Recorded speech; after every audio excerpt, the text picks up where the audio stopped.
समस्या कब खत्म होगी? ये एक दूसरे पर आरोप लगाने से काम तो चलेगा नहीं। हर सरकार में ऐसा होता दिख रहा है हमें। संदीप भाई देखिए, बहुत ही क्लियर कट बात है। आपने जिस तरीके से बोला, हर एक राज्य में हर प्रकार के क्राइम होते हैं, वो बात निश्चित है, मैं समझ सकता हूं।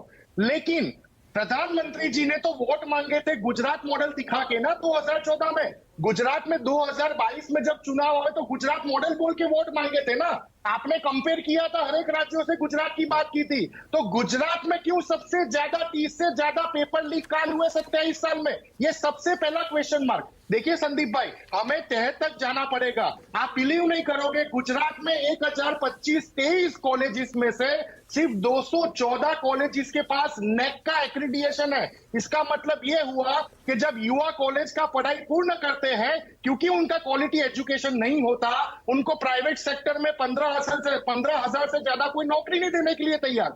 इसीलिए आपने देखा कि जूनियर क्लर्क की सिर्फ 1181 वैकेंसी में 9 लाख जितने शिक्षित युवाओं ने, शिक्षित बेरोजगार युवाओं ने जॉब की वैकेंसी मैं अप्लाई की थी। आपके आंकड़ों को कॉन्टेस्ट नहीं कर रहा हूं निशांत रावल। सवाल मेरा यह है, आप गुजरात की बात करेंगे तो मैं राजस्थान की भी बात करूंगा।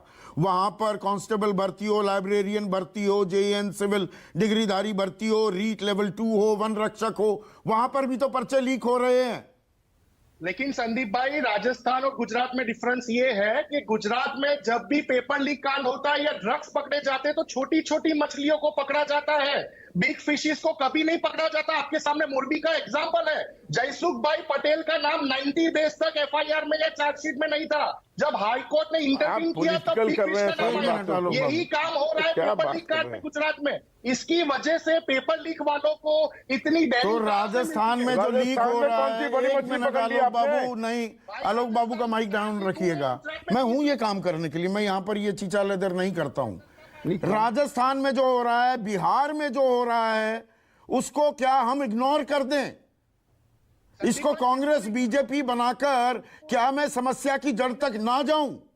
नहीं, बिल्कुल इग्नोर नहीं करना चाहिए। बिल्कुल आपकी बात सही है, मैं अग्री करता हूं। लेकिन आपने क्या बोला था, गुजरात में तो सब सलामत है, गुजरात में तो बेरोजगारी नहीं है, गुजरात में गवर्नमेंट एग्जाम समयसर होती है, समयसर उनका टाइम टेबल होता है। आपने 2022 के भारतीय जनता पार्टी के धोखा पत्र में क्या बोला था, 20 लाख नौकरियां देंगे। अरे इस तरीके से 5 साल में 20 लाख नौकरियां मिलेगी? 1181 सीट वैकेंसी को तो आप संभाल नहीं पाए। आपने तो गुजरात मॉडल बोला था ना आलोक भाई। और भारतीय जनता पार्टी का प्रवक्ता ये डिबेट में ऑफिशियली आंसर देने के लिए, जवाबदेही के लिए क्यों नहीं आया? क्यों गुजरात के मुख्यमंत्री या गुजरात के शिक्षण मंत्री ने नैतिकता के धोरण पे अभी तक? तो यही सवाल, पेपर लीक के सवाल आप ही के बड़े नेता राजस्थान में सचिन पायलट वो इल्जाम लगाते हैं, घेरते हैं आप ही के मुख्यमंत्री, अपने ही मुख्यमंत्री को, अशोक गहलोत को। गलत तो नहीं कह रहा हूं। और राजस्थान में जो बेरोजगारी दर है 28.5%, हरियाणा में सबसे ज्यादा है राज्यों में, उसके बाद नंबर आता है राजस्थान का ही। तो ये सारी चीजें जुड़ी है ना। परीक्षा लीक होती रहेंगी, पेपर लीक होंगे, नौकरी कैसे मिलेगी, बेरोजगारी कम कैसे होगी? संदीप भाई, छत्तीसगढ़ कांग्रेस शासित राज्य है, वहां पे 0.1% है बेरोजगारी दर, पूरे भारत में कम है। It's a model. जब आप मॉडल की बात करते हो उसका मतलब ये कि आप हर एक चीज में अव्वल नंबर पे होने चाहिए। ये इसीलिए ये देखिए, पिक एंड चूज करके ईसुदान गढ़वी फिर से जुड़ गए हैं मेरे साथ। ईसुदान, क्या हम पिक एंड चूज करके और एक दूसरे की लानत मलानत